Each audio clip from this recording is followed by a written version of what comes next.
tell you a secret. Something they don't teach you in your temple. The gods envy us. They envy us because we're mortal. Because any moment might be our last.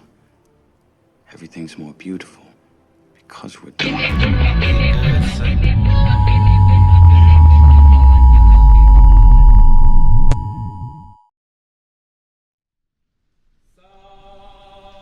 Life and death are one and the same. Every living creature on this earth will fade into obscurity, just a mere speck in the endless sands of time.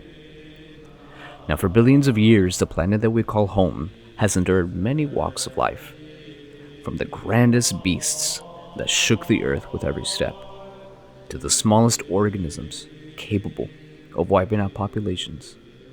The earth, unshaken by the fleeting existence of those who have walked upon it. The earth, a silent observer to the rise and fall of countless empires, species, dreams, and accomplishments. The earth stood long before us, and it will continue to stand long after us. Or will it? In today's topic, I will be discussing the end times, more specifically, the end of the world iceberg. Now, some of these scenarios are well in the realm of reality. Now, others are religious-based, and some are based in fiction. Now, if you don't know what an iceberg chart is, I'll explain it to you very briefly. An iceberg chart is a chart that represents different tiers of a specific topic. The visible part, or the top of the iceberg, consists of topics that most people might be familiar with. But as you venture deeper into the chart, and deeper into the iceberg, and deeper into the ocean, the more obscure and the more darker it'll be. Now, of course, some of these topics might be darker than others, or should be lower or higher on the iceberg charts, and that's all based on opinion. Nonetheless, thinking of these world-ending scenarios can give anyone creeps. Whether you believe in some of these or not, I suggest you chime in and ponder the question of what would happen if the world ended right now. So sit back, crack open a drink, dim the lights, and watch and listen as we uncover the end of the world iceberg.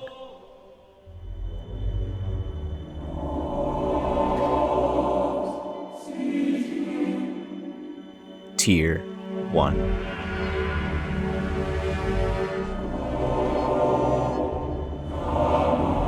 Pandemic.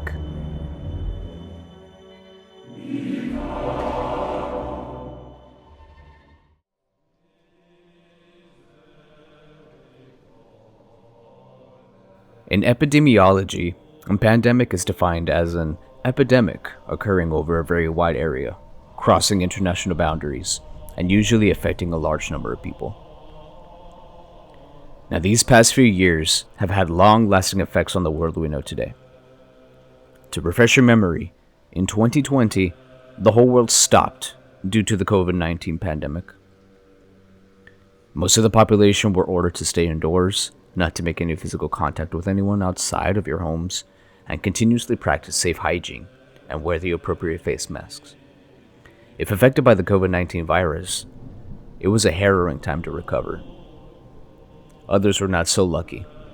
If you were immunocompromised or had medical conditions that hinder your recovery from COVID, it most likely meant a harder time for you to recover. In worst cases, people affected by COVID succumbed to the virus. Roughly over 1.2 million Americans died from the virus, and over 7 million worldwide. Combined efforts of world leaders and the Earth's trusted scientific minds worked round the clock, non-stop, to find the origin and put an end to this virus. It originated in Wuhan, China, by a man who carried the novel coronavirus, and soon after spread to other areas of Asia, and then rapidly spread worldwide around early 2020. By early March, it was now officially considered a pandemic and caused closures of public transport, public offices, schools, universities, and other day-to-day workings. COVID has caused severe and total economic disruption, along with global recessions bigger than the Great Depression, and was more deadly than the pandemic of the 1920s. Food shortages and worldwide panic buying were on the rise. Political and religious conflicts arose in some regions due to adherence to CDC guidelines, causing racial and geographic discrimination. Now, on the other hand, nature was healing during this time. When humans were no longer on the highways and ships were no longer sailing in the oceans, nature and its wildlife were seen reclaiming what was rightfully theirs before humans. Now, COVID was not a world-ending event. It was just a mere halt of the human assembly line. But what if a pandemic was strong enough to wipe out all of humankind? It would be a tragic form of events.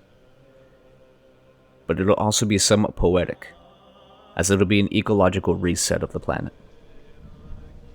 A pandemic like this does not discriminate, and it does not stop. Misinformation will start. One country says it's this, while the other country says it's that, leading to panic and mistrust in the powers that be. Borders will be closed. International and domestic travel will cease. Major cities will become hotspots, and hospitals will be severely overrun, with medical staff dropping like flies. As things progress and as things get worse, martial law will begin, followed by civil unrest due to food shortages, political conflicts, protests and looting will commence just to get the basic needs. While a race for a vaccine or a temporary cure happens, countries may start pointing fingers at other countries, accusing them of creating bioweapons and chemical warfare. We kind of had a glimpse of that with COVID. Now, infrastructures are going to start to collapse. Factory workers, truck drivers, and sanitation and medical crews succumb to the killer virus, leading to even more mass death and despair as power grids and supply chains cease and clean water is now a thing of the past. As the rate of people dying skyrockets, mass graves are being erected. There's no people left to properly dispose of the victims. Some are just piles of dead bodies left for the buzzards or burned into the night sky. Governments begin to dissolve, whether it's succumbing to the virus, an insurrection by the people, or military factions taking over. Many rural and smaller factions might fight amongst each other for resources, power, or leftover medical care. Cannibalism will be rampant, but won't last long, since most bodies are infected with the virus or have been rotting away.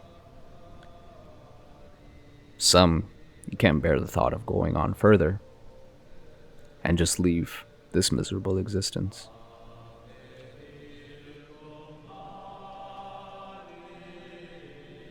Now, there will be some survivors that might be immune, or possibly live in isolated areas, far from dense civilization. But the scarcity of food and clean water or medical supplies, or impending faction attacks, means these people will not make it past another few years in solitary. With less than 1% of the population left alive, without human oversight, power plants start to fail and release radiation into the already toxic world, affecting what little vegetation and wildlife we have left, rendering parts of the planet uninhabitable. Now, once the last human alive takes their final breath and closes their eyes for the last time, the planet will know true silence. For all human life ceases to exist and ceases to make the earth bleed, leading to the planet healing in silence and solitude for thousands of years.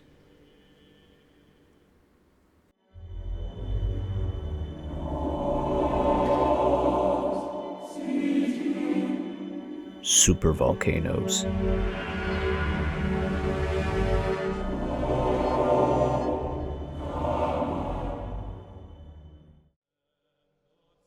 The Earth is no stranger to natural disasters on its surface. It has been shaken by massive earthquakes, deadly hurricanes, and typhoons, along with eruptions of massive volcanoes, spewing out lava, ash, rock, at ungodly temperatures.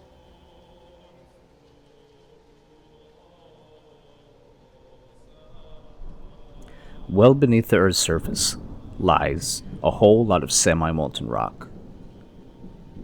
The closer you get to the center of the Earth, the hotter it is. It's approximately as hot as the surface of the Sun. This is left over whenever the planet first formed and no life had existed just yet. With the molten heat and the decay of elements underneath the surface, sometimes there's no other way for the pressure to go but up. But the Earth's surface blocks the lava from coming up at sheer forces. The simplification of the layers of the Earth are as follows: the crust, the mantle, the outer core, and the inner core. If you put it in perspective, the Earth's crust is almost like a thin layer of skin, with the oceanic crust being around roughly 5 to 10 kilometers, and the continental mountain ranges being about 30 to 45 kilometers. The mantle is the layer of the Earth beneath the crust that is by far the largest, accounting for about 84% of the Earth's volume. The mantle behaves similarly to plastic, and the rock is malleable with the extremely high temperatures. The outer core is the Earth's liquid, mostly iron-rich layers that sits beneath the mantle. The outer core is about 2,300 kilometers thick and extends about 3,400 kilometers within the planet. The inner core is the centermost layer of the Earth and is comparable to the outer core in many aspects. It is likewise predominantly composed of iron, nickel, and has a radius of about roughly 1,200 kilometers. Now going back to the Earth's crust. When tectonic plates shift and begin to form to change the Earth's crust, one tectonic plate begins to form on top of another tectonic plate, causing the lower plate to go beneath it to the asthenosphere. For some of the plates, they'd be in contact with water for a while, sometimes even thousands of years. As our water makes its way down to the asthenosphere, it reacts and triggers a chemical transformation to turn it into magma. Now, magma is less dense, so then it rises to the surface, usually with enough force and pressure, and it helps form a volcano on the Earth's surface. Now, scientists like to use the VEI, the Volcanic Explosivity Index. Now, this index ranges from small eruptions to very massive ones. So we got VEI 3, that involves the Semeru volcano of 2021 that destroyed many homes in Indonesia. VEI 5 is a Hungatunga. This is hard to say. Hungatunga Hunga Hapai. Now, this particular event sent ocean-wide tsunamis after the eruption. VEI 6 are earth-changing eruptions. For example, the 1883 Krakatoa eruption. Now, this eruption lasted for months, non-stop, producing the loudest sound ever recorded in history, as well as 30-meter-high tsunamis, and cooled the Earth about 0.5 degrees. VEI 7 are the eruptions that humankind has only experienced only a handful of times. The Mount Tambora eruption of 1815 was 400 times more powerful than the SAR bomb, lifting 100 billion tons of ash, blanketing the part of the Earth. During that summer, no crops were able to grow, and over 100,000 people have died. Now, the term supervolcano is not a scientific word, merely just a term coined by the media. Supervolcanoes themselves are technically waiting to erupt for hundreds and possibly thousands of years. Some geological locations of these supervolcanoes can inhabit life and architecture in theory. So given the information, the hot inner and outer cores, along with the thin skin-like layer of the Earth's crust stopping the intense pressure from underneath, is almost like a ticking time bomb for volcano formations and possibly supervolcanoes. Once an eruption happens, billions of tons of ash and hot rock are sent out at almost supersonic speeds, which will impact all the Earth and its inhabitants. But that's only the beginning. Once the initial blast of all the debris and reservoir rock is cleared, the initial hole then collapses into itself, creating a wider mouth for the supervolcano, and more pressure begins to build up, ready for another eruption. But it could take hundreds, even thousands of years to do so. Now, should you be scared that this will happen in your lifetime? No. People love to fearmonger and continuously use Yellowstone as ground zero for the next earth-changing eruption. Now, although we haven't seen anything remotely close to what happened millions of years ago that caused and aided the dinosaurs to go extinct, there's a slim chance for supervolcanoes to erupt. But we should still be worried if multiple volcanoes from around the world would start to erupt close together or in unison, for that can have devastating changes to our land and civilization itself. Multiple catastrophic tsunamis and earthquakes could occur if these volcanoes erupted at the same time. For instance, if Yellowstone and any other supervolcano on Earth were to erupt simultaneously, it would result in more than just dangerous lava flows. The eruption could kill up to 90,000 people instantaneously and could blanket a 10-foot or a 3-meter layer of molten ash as far as 1,000 miles or 1,600 kilometers from the park itself. Rescuers would likely face significant challenges entering the affected area. The ash would block off any ground entry points, and the spread of ash and toxic gases into the atmosphere will halt most air travel, similarly to what occurred when a smaller volcano erupted in Iceland in 2010. Another potential consequence is the quote-unquote nuclear winter effect that some experts suggest would occur in the US and other parts of the world if Yellowstone were to erupt. Sulfuric gases released from the volcano would enter the atmosphere and mix with the planet's water vapor. This gas haze could reduce sunlight and lower temperatures extremely. The toxic fumes can pose health risk and even death. Decreased temperatures would severely negatively impact food supply by damaging crops and disrupting the food chain. Many climate scientists believe a similar event happened in 535 CE, after a supervolcano eruption in Java. The lakes of fire that are created by the volcanic eruptions would make the Earth extremely uninhabitable, leaving our populations to burn, buildings and infrastructures to melt like candles. After the initial chaos and eruption of all the supervolcanoes on Earth, we all will fall silent beneath the shroud of endless ash, and fires will continue raging until there is nothing else left to burn. Seas being boiled away, leaving only cracked and lifeless basins.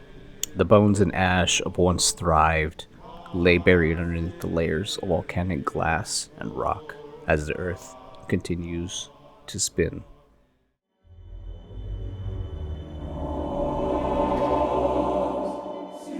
World War III, global anarchy, and nuclear warfare. Now, me personally, these three categories fall into the same bracket, so I decided to use the term mutual assured destruction to highlight all three of these topics. Now, mutual assured destruction is a doctrine of military strategy and national security policy that persists a full-scale use of nuclear weapons by an attacker on a nuclear-armed defender with second strike capabilities that will result in the complete annihilation of both the attacker and the defender. The concept aims to deter the use of nuclear weapons by ensuring that both these sides would suffer catastrophic consequences if they were to engage in nuclear conflict. Now, the term mutual assured destruction was coined by Donald Brennan, a strategist working at Herman Kahn's Hudson Institute in 1962. Now, Brennan conceived the acronym cynically, spelling out the English word MAD, to argue that holding weapons capable of destroying society was completely irrational. The concept of MAD has been discussed in literature for nearly a century before the invention of nuclear weapons. One of the earliest references comes from the English author Wilkie Collins, writing at the time of the Franco-Prussian War in 1870.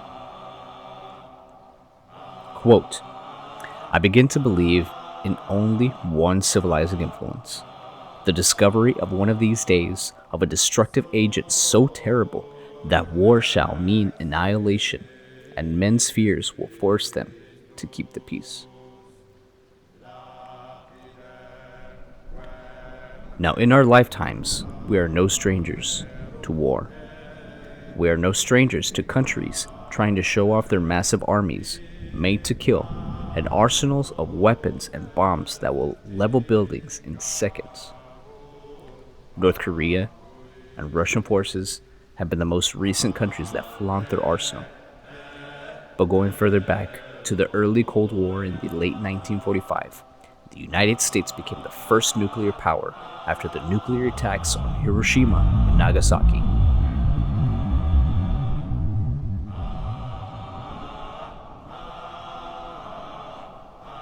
Four years later, on August 29, 1949, the Soviet Union detonated its own nuclear device. By 1962, we had the Cuban Missile Crisis. Both the United States and the Soviet Union had developed the capability of launching nuclear-tipped missiles from a submerged submarine, which completed the third leg of the nuclear triad weapon strategy necessary to fully implement the MAD doctrine. Now, the Cuban Missile Crisis ended after several days of tense negotiations between Kennedy and Khrushchev. An agreement was reached.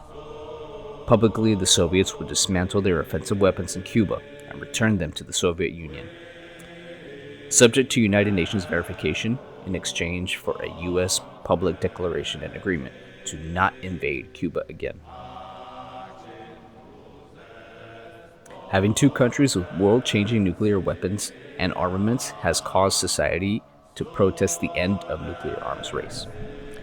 There has always seemed to be high tensions and the fear of the clock striking 12 on the doomsday clock. One wrong move and the world will feel its impact. In 1963, we were ever so close to feeling the effects of a nuclear winter. But the gut instinct of one Soviet Union lieutenant saved the lives of hundreds of millions of people.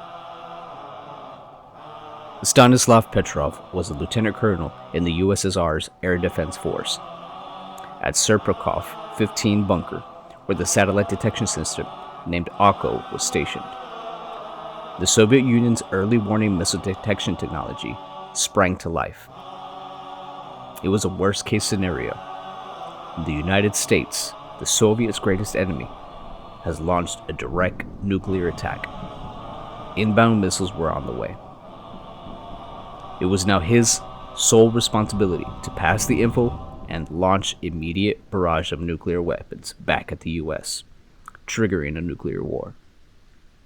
In the heat of the moment, any other Soviet lieutenant might have pushed the button at the first approval of their superiors. But instead, Petrov waited and waited. The fate of humanity was at the tip of his finger. He weighed the odds. The OCO system that they were operating with was fairly new and bound to have some hiccups. And not only that, why would the US only send a handful of missiles rather than thousands? So he reasoned that the alarm was a false positive, and chose not to report the attack to his superiors. And he was right. It was a misreading on the ecosystem that they were using, caused by a phenomenon of the sun passing through the clouds. He effectively saved humankind from total atomic annihilation. But what if that same scenario happened today, and no second thought was put behind pushing the button? At this point, the world is now in great geopolitical crisis. Territorial aggression, rise of totalitarian powers, or cyber attacks causing infrastructures to become open season for these opposing countries. They will start to blame each other. Tensions are high, as the clock is soon to strike midnight. Hypersonic missiles scream towards major cities, strategic targets, and military bases, signaling the start of the end of humanity. Sparking global anarchy, missiles from all around the globe continue to fly in a hellfire of uranium, plutonium, and gamma radiation, blanketing the sky with the plume of warhead clouds, several tens of thousands of feet in the air.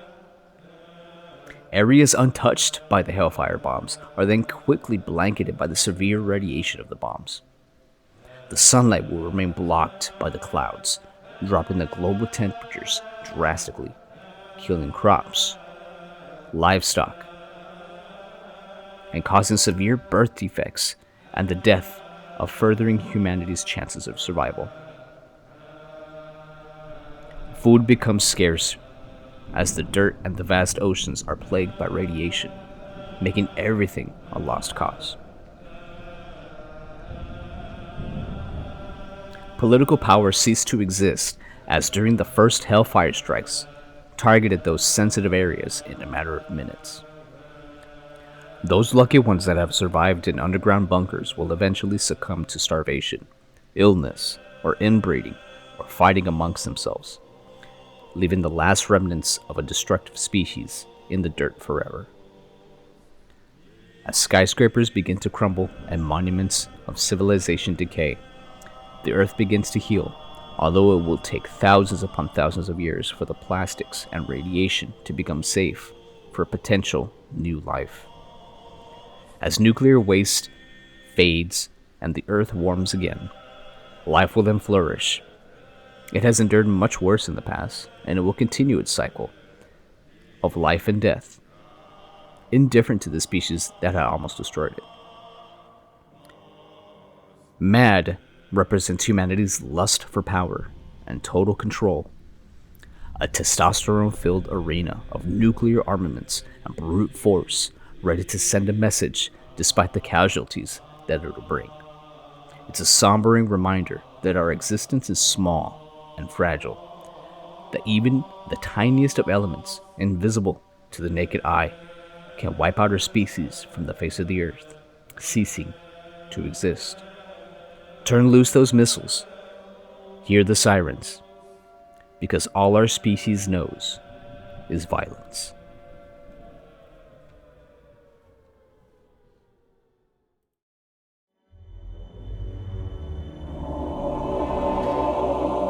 Deep Impact Event.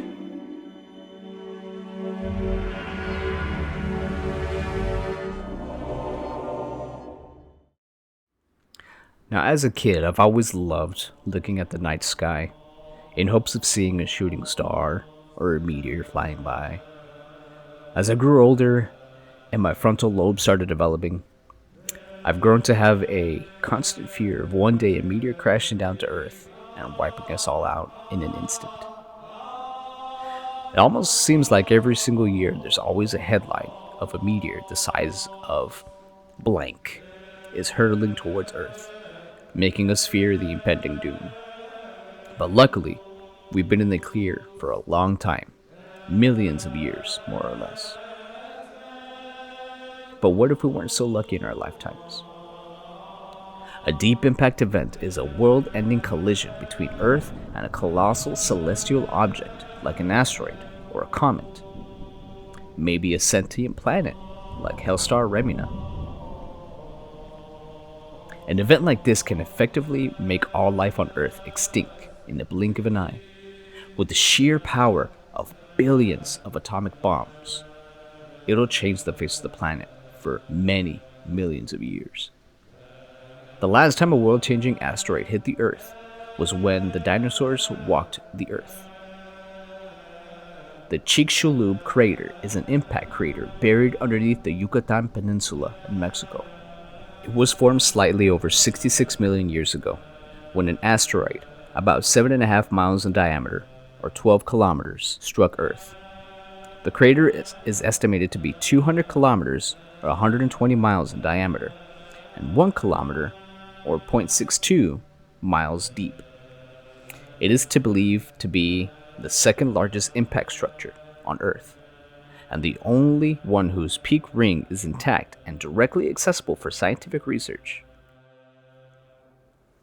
Now, thankfully, in this day and age, scientists and astronomers in the Planetary Defense Coordination Office, or the PDCO, work round the clock watching the skies and help measure the sizes and predict the speed and trajectory of comets and asteroids in space once they are detected relatively early. But this time, the asteroid defied the laws of physics and is barreling towards Earth at ungodly speeds. As the world's top scientists scramble and communicate with each other, they try to determine the trajectory towards Earth, hopefully giving us a window of time before impact. They will also try and give us an accurate impact point on the Earth, and hopefully will get as much of the population out as quickly as possible. There will be some possibilities of DART, the Double Asteroid Redirection Test, to be launched in the asteroid's path in order to redirect it and maybe buy us some more time on Earth. But this asteroid is massive, about 10 to 12 miles wide in diameter. Now, the world-ending size is typically 7 to 8 miles, or 11 to 12 kilometers. But this one is sized up just to make sure it gets the job done. The DART test launches, and it fails. It fails to slow down and change the trajectory, sending the spacecraft into the void. Now, what about sending a nuke into space, straight for the rock? Well, no known weapon that we have devised yet can stop this massive meteor. Even if it does break apart a bit, you now risk many more pieces of debris from the meteor colliding with parts of the Earth, effectively spreading its impact zone across the Earth. We usually have years to prepare for something like this. Now, it only happens every 50 million years. In this case, we have a point of impact and a time. The end of the day. As we sit in anticipation in our homes, or running for shelter, hoping this is all just a dream, hoping for a miracle as the night sky turns into a bright white. The rumbling and sheer noise of the asteroid scraping the atmosphere and making its mark on the Earth for millions of years. The blast of over 100 million megatons of TNT spreads all around the world. Debris from the impact will shoot up into the sky and send it hurtling across the landscape. Some are hurtling into the atmosphere and crashing back down, as its own makeshift meteor shower. Cataclysmic earthquakes and tsunamis, the size of skyscrapers, tumble and drown all life on the coastal regions. A rain of hellfire, ash clouds, and debris will blanket the sky long term as the Earth's temperature changes drastically. Hell on Earth. Agriculture and world powers will collapse in time. The small percentage of people who survive will have to withstand the harsh, hellish environment, ultimately causing their demise. Mass extinction is inevitable, despite the species that are alive. Understanding the fact that Earth is a minuscule speck within the vast, cold expanse of the galaxy is a chilling realization that we are but fortunate inhabitants of a planet teeming with life, while the relentless, silent void of space envelops us in an ominous, dark shroud.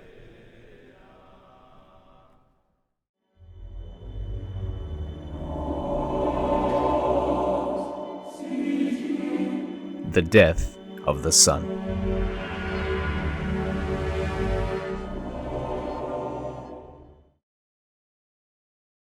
The sun death is basically described as our sun in the solar system running out of hydrogen, swelling into a red giant, and eventually shrinking into a white dwarf. Deep in the heart of a star, incredible pressure crushes atoms of hydrogen together until they fuse, forming helium.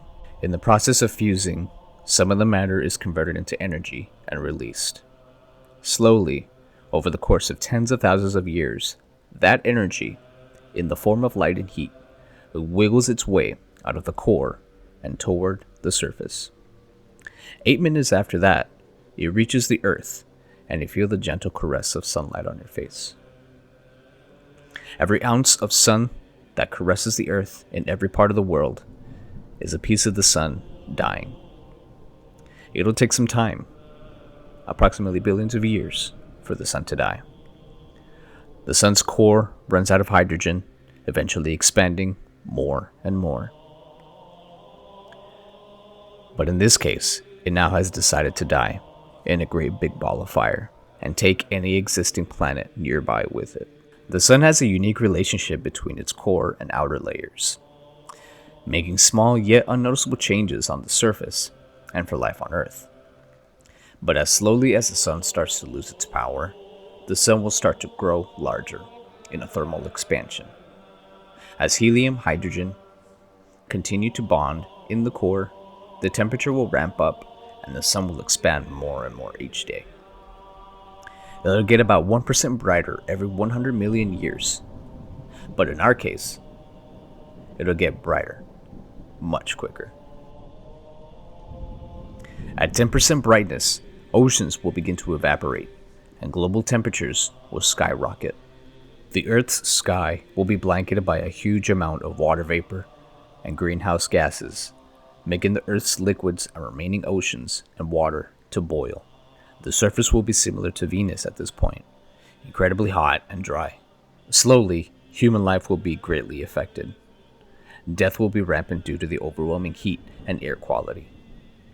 Foundations will wobble and crumble like a wax figure under a torch.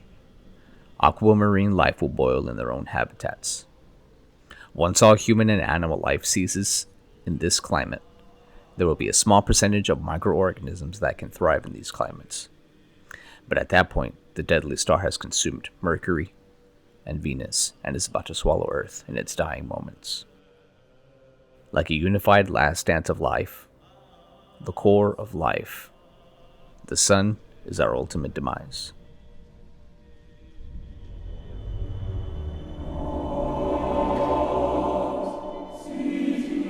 Global warming.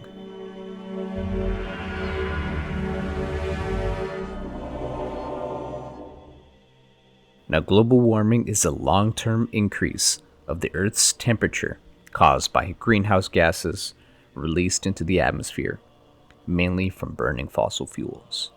The Anthropocene era is an era coined a few years ago. It is the name of a geological epoch that is caused by humans, impacting the environment, making almost near irreparable damage to the planet, accelerating climate change, global food insecurity, and loss of human life. Urbanization and deforestation are at a steady incline, while local wildlife are forced out of their natural habitats, driving them to extinction. Humankind had began changing the Earth as we know it about 8,000 years ago, but it is still up for debate on when exactly the Earth was feeling the hands of humans on Earth. But what we do know is that there are significant periods in time where changes to the Earth began to take shape, starting with the late 1800s. The Industrial Revolution began its alterations to the Earth with things like cross-country railroad systems, large industrial factories, and large machines capable of doing the work of a few hundred in only a fraction of the time. Early 1900s began with black carbon emissions releasing into the air, causing pollution.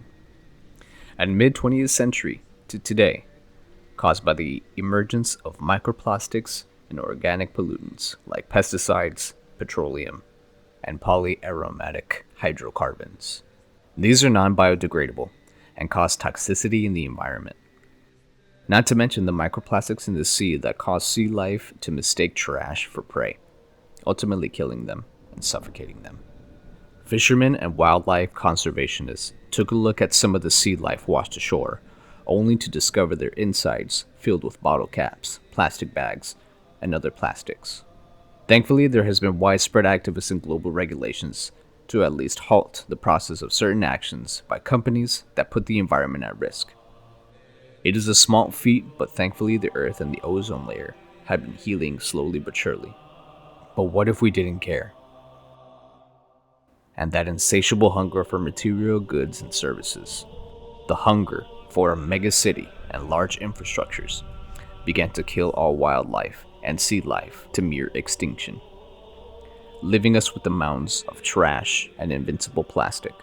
The ozone layer, the layer that protects us from harmful UV radiation from the sun's rays, begins to decay, causing potential greenhouse gases to rise as well. It will begin to affect ecosystems, impairing photosynthesis both inland and in the sea. Reduced growth or outright death of photosynthesis and pollen distribution can lead to herbivores starving for nutritious food, leaving them to die and be open prey to whatever carnivores are left. Now, in regard to humans, food will start to become scarce as agriculture is significantly depleted, and higher risk of skin cancers and death caused by the UV radiation begin to skyrocket. The combination of health crises, resource scarcity, and environmental degradation would strain social and political systems, potentially leading to some conflicts and societal collapse. In this scenario, the last vestiges of humanity might find themselves in isolated regions, struggling to survive in a world that has become increasingly inhospitable and toxic. In the coming decades, or probably years, life will cease to exist, only for the Earth's burden of 8 billion to cease, leaving our corpses to be mingled with the untouched plastics and bones of a humankind powered by a hunger that engorged the planet to its demise.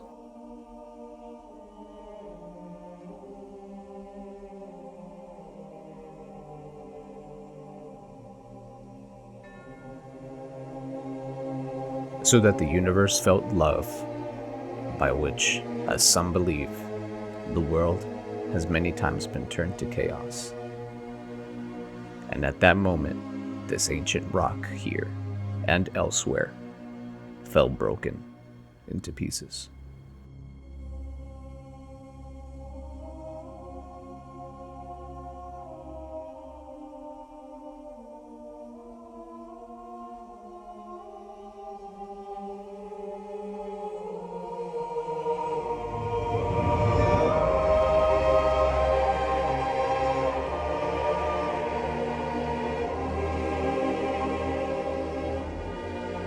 This is the end of Tier 1.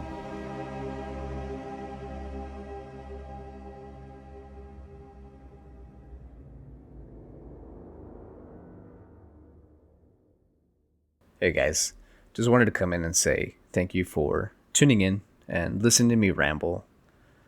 This has been the first in-depth project that I have done here on YouTube, and I really hope to make more in the future. I hope you guys enjoyed the format that I have on this video. I want to continue talking about topics that are dark, as well as drawing the said topic in the background. This has been also the first time in a while where I've done a pen and ink drawing. So hopefully you guys enjoyed seeing the time lapse and the process of making this. Apologies in advance if I got some things incorrect or I have made some mistakes. I'm still learning on how to make videos and do in-depth analysis, so any feedback helps. If you guys are interested in my art, I will link my socials in the description, so that way you can at least check them out. I will also post my Patreon link if you guys want to support me. It is 18 plus. You will also get physical rewards mailed to you each month if you guys choose to. And in regards to the other tiers in this iceberg, work is already being done on them.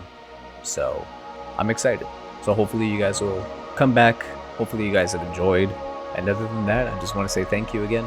You guys take care. You guys take it easy. Goodbye.